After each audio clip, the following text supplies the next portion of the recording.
Saat ini, bioskop di seluruh Indonesia sedang menayangkan kengerian Alas Roban.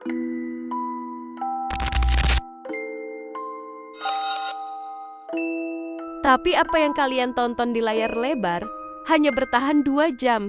Kengerian yang asli sudah bertahan lebih dari 200 tahun. Ini bukan tentang hantu, pocong atau kuntilanak yang sering kalian dengar di urban legend modern. Ini tentang sejarah yang jauh lebih gelap, sejarah yang tertulis dengan darah.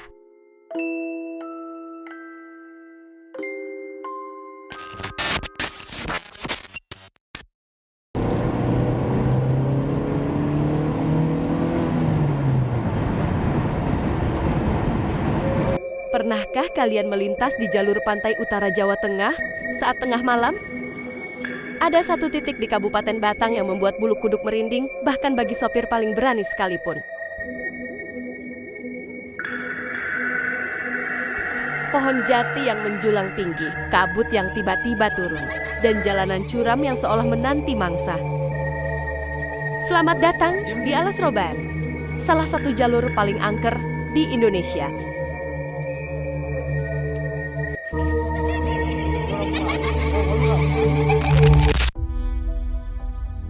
Bagi sebagian orang, ini hanyalah jalur penghubung antar kota.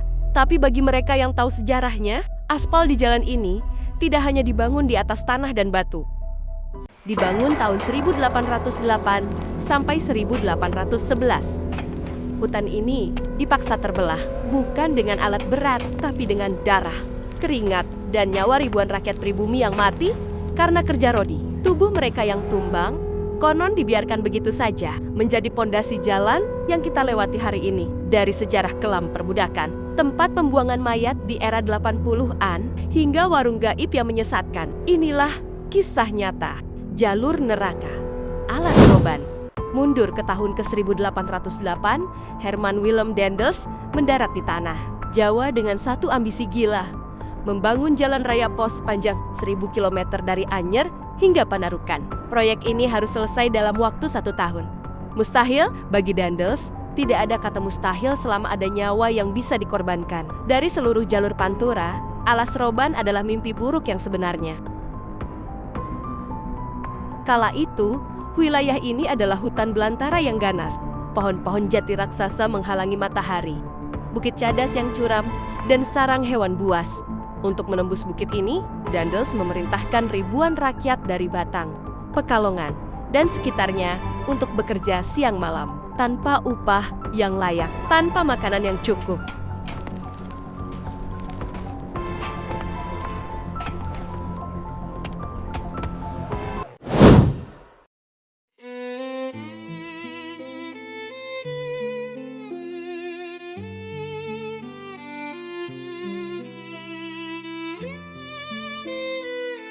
Penyakit malaria dan kelelahan ekstrem menjadi pembunuh utama.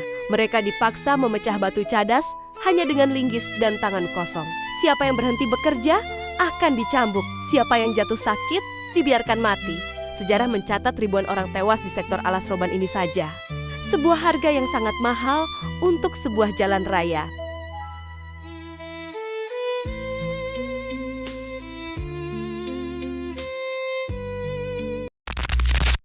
Ada cerita turun-temurun yang mengerikan dari warga lokal. Konon, karena saking banyaknya korban yang berjatuhan dan dikejar target waktu, mayat para pekerja tidak dikuburkan dengan layak. Tubuh mereka yang tak bernyawa ditimbun begitu saja di sisi jalan, atau bahkan dijadikan bagian dari pondasi jalan yang sedang mereka bangun. Jadi, ketika kalian merasa merinding saat lewat sini, mungkin itu bukan sekadar sugesti. Kalian sedang melintas di atas kuburan massal yang tak bertanda.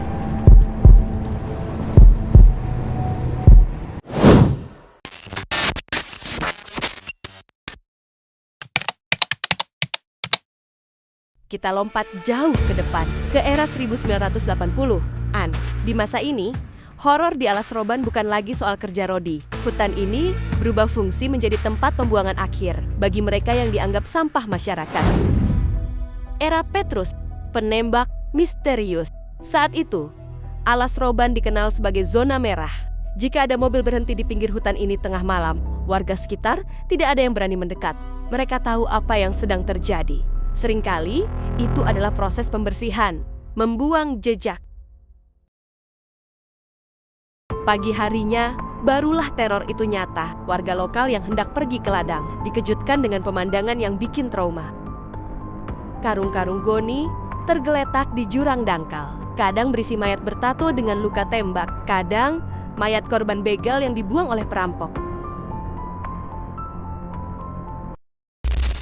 Inilah alasan mengapa aura di Alas Roban terasa begitu berat. Tanah ini menyerap darah dari dua zaman yang berbeda. Ratusan tahun lalu oleh pekerja paksa, dan puluhan tahun lalu oleh korban kekerasan jalanan. Mereka yang mati tidak wajar. Di tempat yang sunyi, dipercaya meninggalkan energi negatif yang sangat kuat. Dan energi inilah yang mengundang mereka yang tak kasat mata untuk menampakkan diri.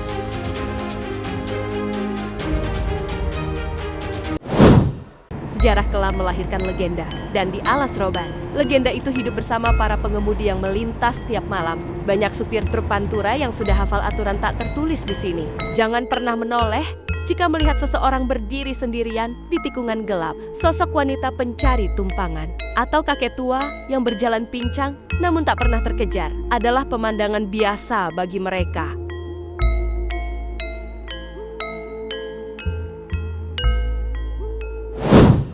Tapi ada satu kisah yang paling terkenal, bus hantu. Pernah ada kesaksian warga yang melihat bus zaman dulu melintas tanpa suara mesin, hanya suara angin. Penumpangnya duduk tegak, kaku, dan tatapan mata mereka kosong lurus ke depan. Beberapa orang bahkan mengaku pernah naik bus misterius ini, hanya untuk tersadar bahwa mereka sebenarnya duduk bengong di pinggir hutan selama berjam-jam. Namun, jebakan paling halus di Alas Roban adalah warung gaib. Bayangkan Anda lelah, lapar dan mengantuk. Tiba-tiba di tengah hutan sepi, Anda melihat warung makan yang ramai dan terang. Anda mampir, memesan pecel lele, memakannya dengan lahap. Rasanya enak, suasananya hangat, sampai Anda sadar atau dibangunkan warga lokal. Warung itu tidak pernah ada. Anda tidak sedang duduk di kursi kayu, tapi jongkok di atas semak berduri. Makanan lezat tadi hanyalah tanah dan dedaunan kering. Banyak yang bilang, mereka yang masuk ke warung gaib ini sebenarnya sedang dijamu oleh mereka yang tak kasat mata, dan beruntung jika masih bisa kembali pulang. Saat matahari terbit, Alas Roban kembali menjadi jalan raya biasa, indah, hijau, dan menenangkan. Namun, kabut misteri tidak akan pernah benar-benar hilang dari sini. Kisah hantu, penampakan, atau warung gaib mungkin hanyalah cara alam mengingatkan kita bahwa tanah ini punya memori. Ribuan nyawa leluhur kita tertanam di bawah aspal ini demi sebuah jalan.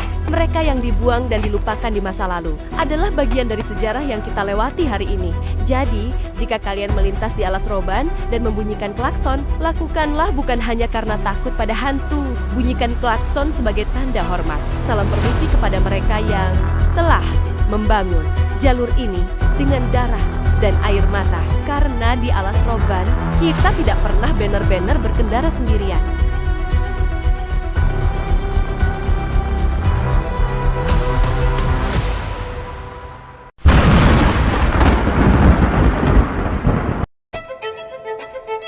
Punya pengalaman mistis saat lewat jalur Pantura atau Alas Roban?